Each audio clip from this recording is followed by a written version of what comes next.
I'm here to talk about the Evanston property tax circuit breaker for seniors. And I hear a lot of misconceptions about it. I also, like many others, disappointed that the city council decided not to take action on it for this year. But I tell you my perspective on why it's relevant. It's because of community.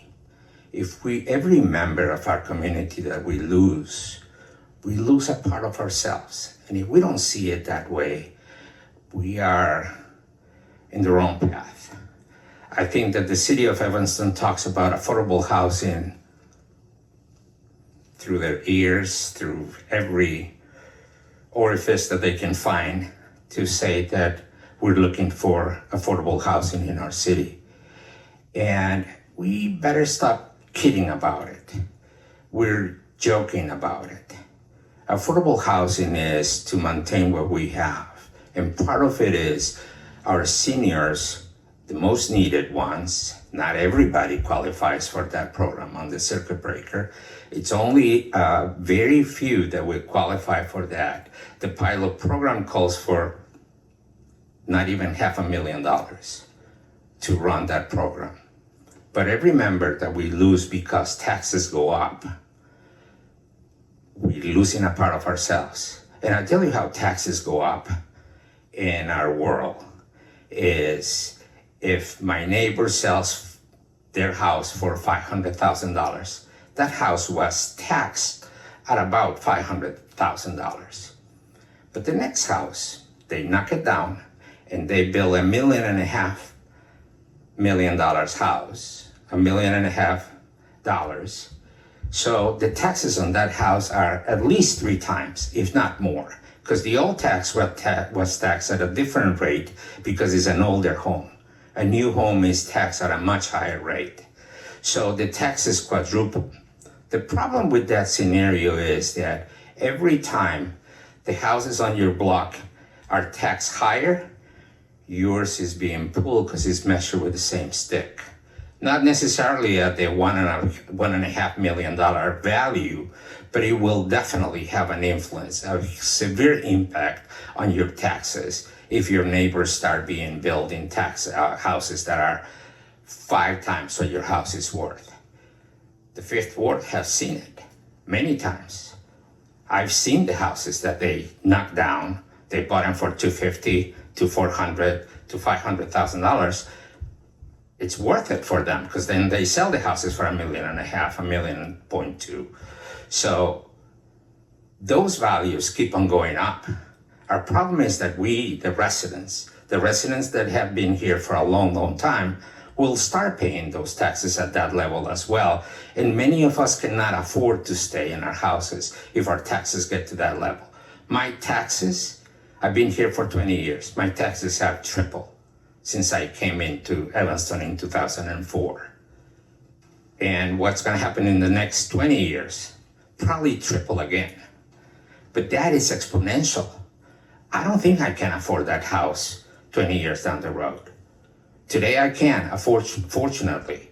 And I'm not a member of the qualifying seniors that will benefit if there is a circuit breaker for property taxes. But I think that not seeing the big picture of how every single member of our community gets affected by increases in taxes and increasing in living standards, living costs have risen through the roof. We are all paying it. Every time we go to a grocery store, I go, avocados, $4? I used to buy a mango for 75 cents or 99 cents when they were expensive. Now it's $4. And so is everything else, lemons, whatever, a hot dog, everything. Somebody was complaining that hot dog stands are closing because they can't keep up on increasing their prices. So that's with everything else that we do. So not taking this seriously, it is a crime.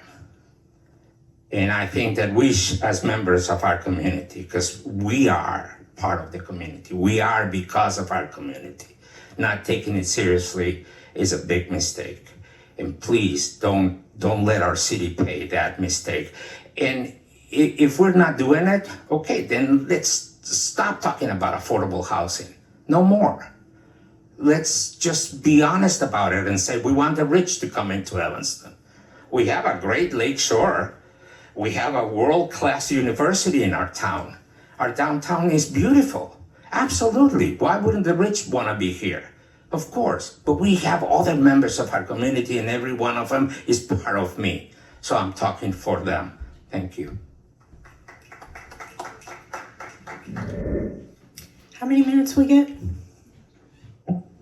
I haven't decided. You'll be fine. Okay. Yeah. I appreciate that. Thank you. All right. Okay. Good evening. My name is Meleika Gardner. I'm a legislative advocate here in Evanston. I've been doing community engagement here for over 10 years. I run a platform called Where the People Meet, and we've been getting the voices of the people for quite some time. For an entire year, we have worked on the Evanston Property Tax Circuit Breaker program with seriousness, care, and integrity. We met with Cook County leadership in multiple meetings. We met with housing experts, Gail Schechter being one of them, and she supports this program. We met with residents who shared how many of them have fallen through the cracks of the Cook County and state tax programs, which is another reason why we came up with this program.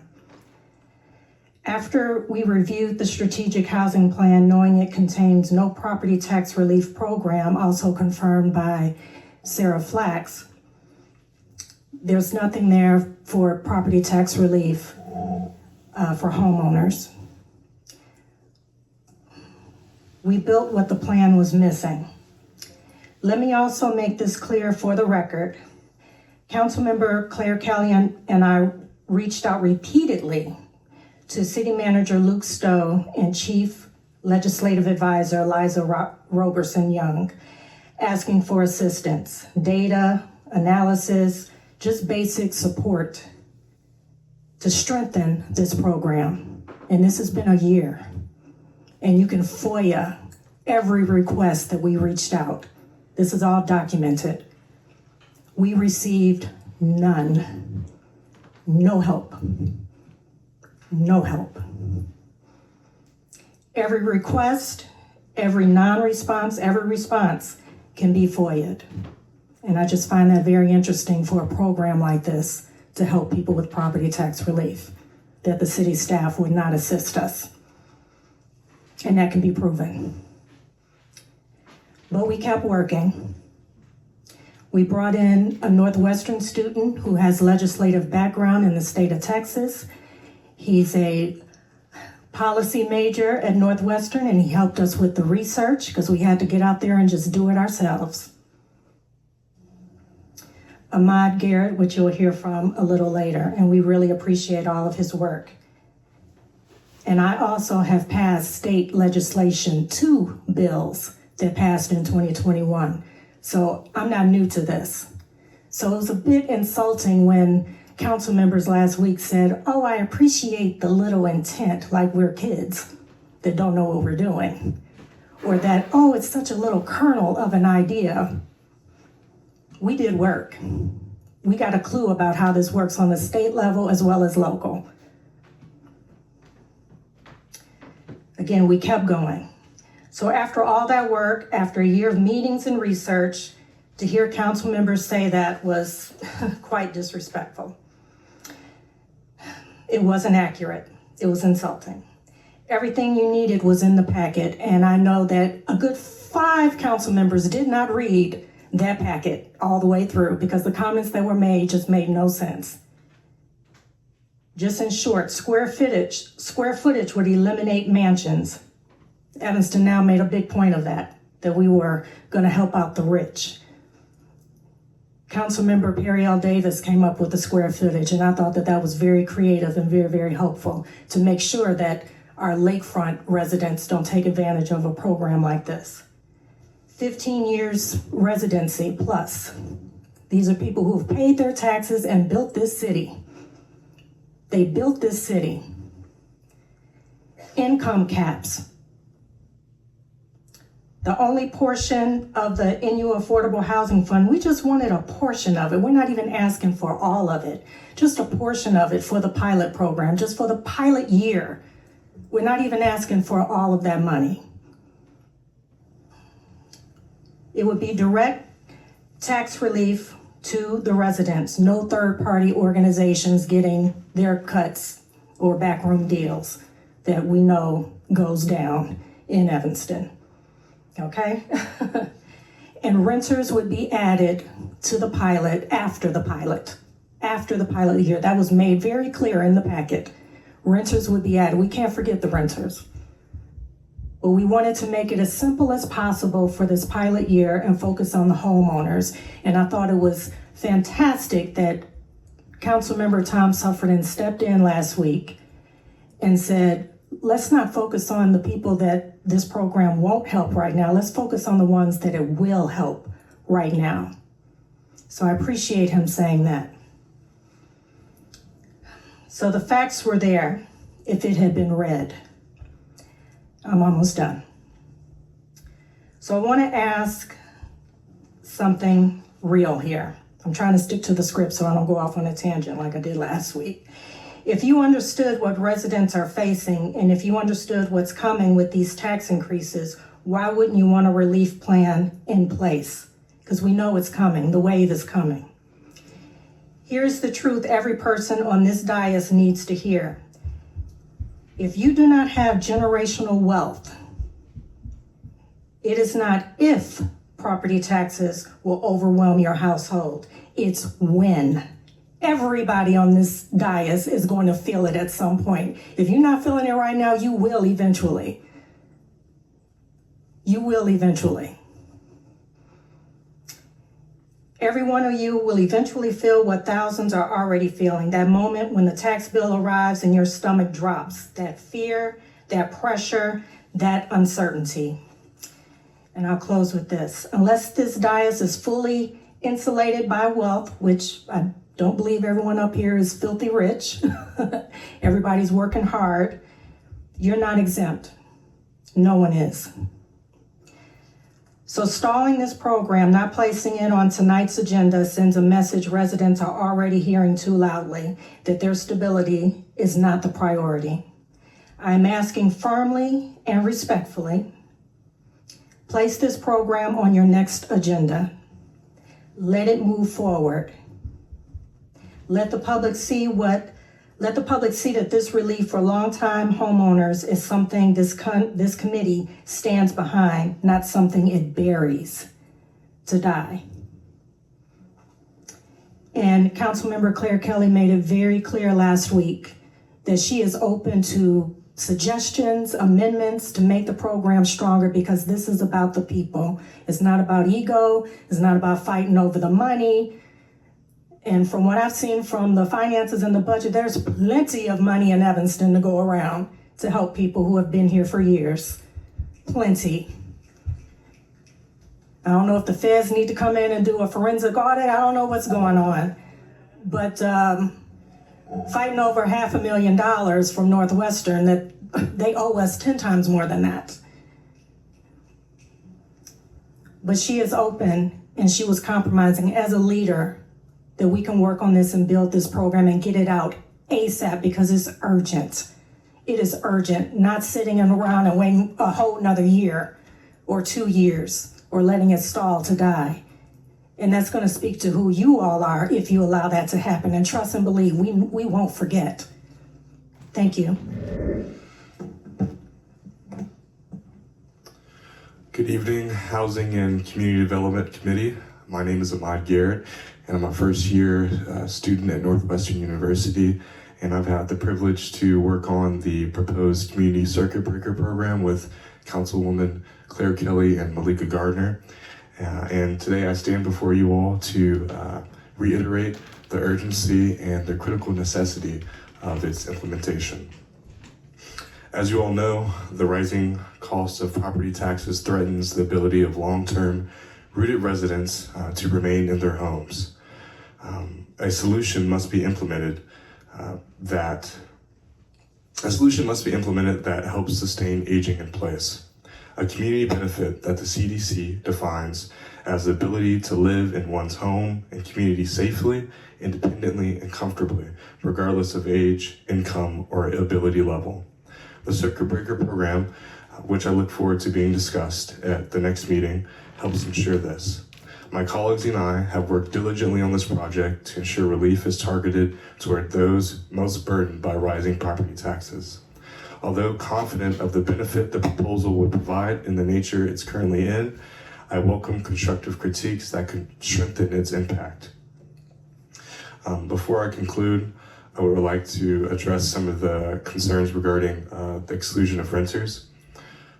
Despite the prevalence of severe cost burden among renters, a large percentage of cost burden renters, according to the data from the Evanston Housing Gap Analysis, are Northwestern students.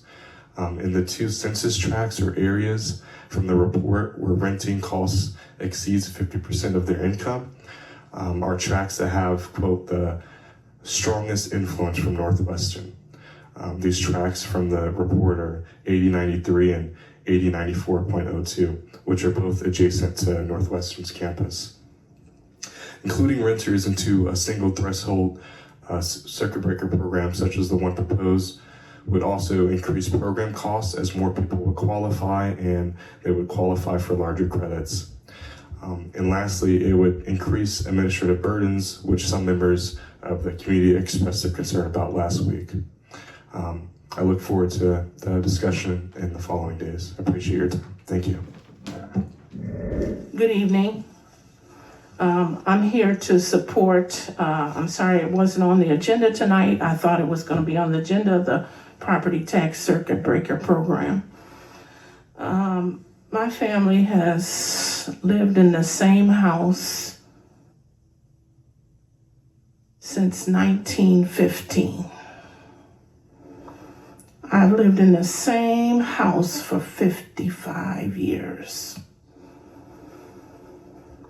And the city took my neighbors for eminent domain. So I'm the only house there. So we give benefits to Northwestern every day. They don't pay for anything. And we're about to pay for this big stadium that we're not going to benefit from. Because their big stadium makes our taxes go up. Them not paying for fire department that goes past my house 1,000 times a day to the campus, that makes our taxes go up. Because somebody's got to pay for it. So while the people with the big purses and big pocketbooks run away with all of the property, 240 acres plus Northwestern owns, tax-free, then all of us here suffer, whether we're a property owner or renter or a landlord. My tax go up, these people's rent goes up that needs apartment. Approving luxury buildings, that makes the tax go up while they get benefits from the taxes. They get a benefit. And who pays? That would be us.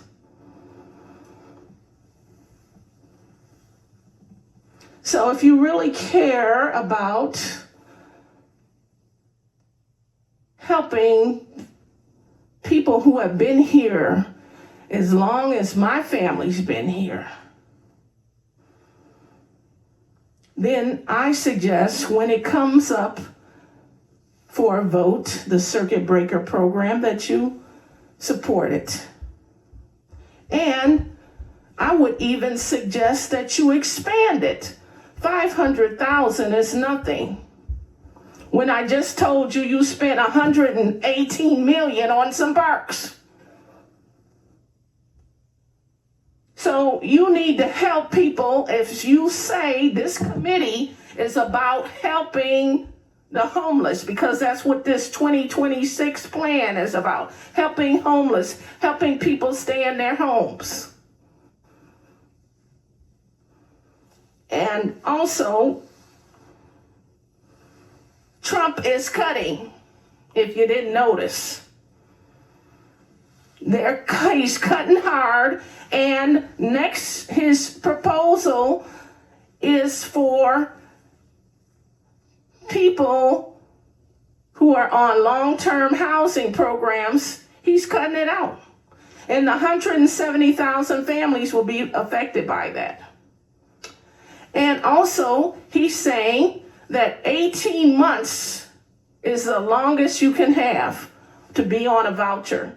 And then you have to go for transitional to pay for an apartment. So let's think about the future. This committee should be thinking about all these cuts. And if you don't know about it, you need to learn about it, because this committee is the Housing and Community Development Committee. And you need to know what policies our president is bringing forward. And you need to support the circuit breaker program and expand it, just like you expand the budget for these parks. Thank you. Good evening, Tricia Conley, 2nd Ward. Thank you for your time tonight. I'd like to again commend Meleika, Gardner, Council Members Kelly, Suffredin, and Davis for looking for important ways to take some of the pressure off of our most financially burdened homeowners in Evanston by submitting the circuit breaker ordinance proposal. Like others, I find it frustrating and sad as we consistently discussed how to find solutions to financial uncertainty facing some in our community, that this proposal has been sidelined and ignored for over a year. And to add insult to injury, it is not on your agenda tonight. Do we want to start instituting solutions, or do we prefer just to dismiss this? Quoting from yesterday's Evanston Roundtable article regarding property taxes, while property owners are facing modest increases this year, they may face much steeper hikes next year when their tax bills reflect triennial reassessments that have already been completed. I'm asking tonight for committee members to please support the money from the Northwestern Good Neighbor Fund for affordable housing to the 2026 pilot circuit breaker program. This program is designed to help longtime Evanston homeowners stay in their homes and keep our community stable. The funds are already available, and we're counting on your support so we can get movement on helping our homeowners who are most in need. The tax bills have arrived. Part of the reason we have some of the struggle with property taxes in Evanston is specifically because we pick up the tab for Northwestern.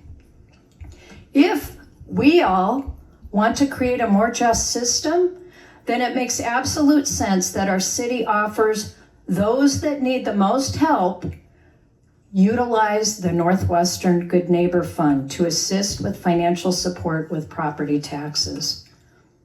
Although it's imperative we make a plan for additional long-term solutions, including land trusts, cooperative housing options, and invest in mixed income social housing solutions, yes, by our city, not by billionaire developers, we've got to enact something that gives people who are struggling more immediate results. People need relief now, and I'm asking you to expedite this important process. This ordinance will provide Evanston the ability to support our community sooner than later. Please vote soon to get this darn thing on the agenda and then send it to City Council. Many lower income folks that live in more moderate homes should be able to have their home ownership protected.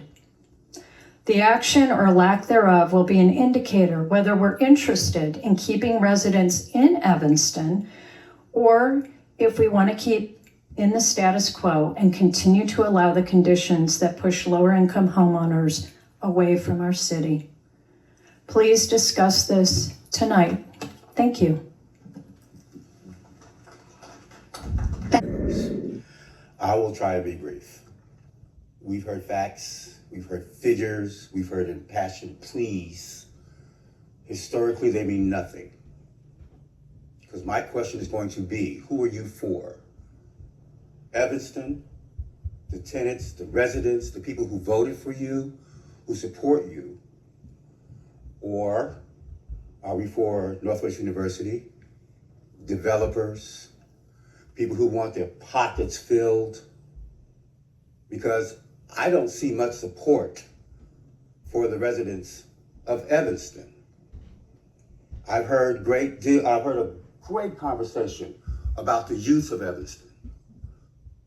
I've given conversation about the elderly of Evanston. We don't have the support. The elderly are on broke incomes, barely pulling in $30,000 a year. How are they going to afford to pay rent on a studio that is being built that's $2,800 a month? That's called affordable housing? No, it's not affordable housing. They can't afford that. We can't afford that. Very few people in Evanston can afford that. Now, those rich folks at Northwest University, their parents can afford that. And that's what I see going on with that building over there on 605. Northwest University housing, not Evanston family housing, because no family is going to live in a studio for that amount of money. Who are you for? Can you look at me when I speak, please? Who are you for? The residents of Evanston or the people with the money? That's all I have to say to you.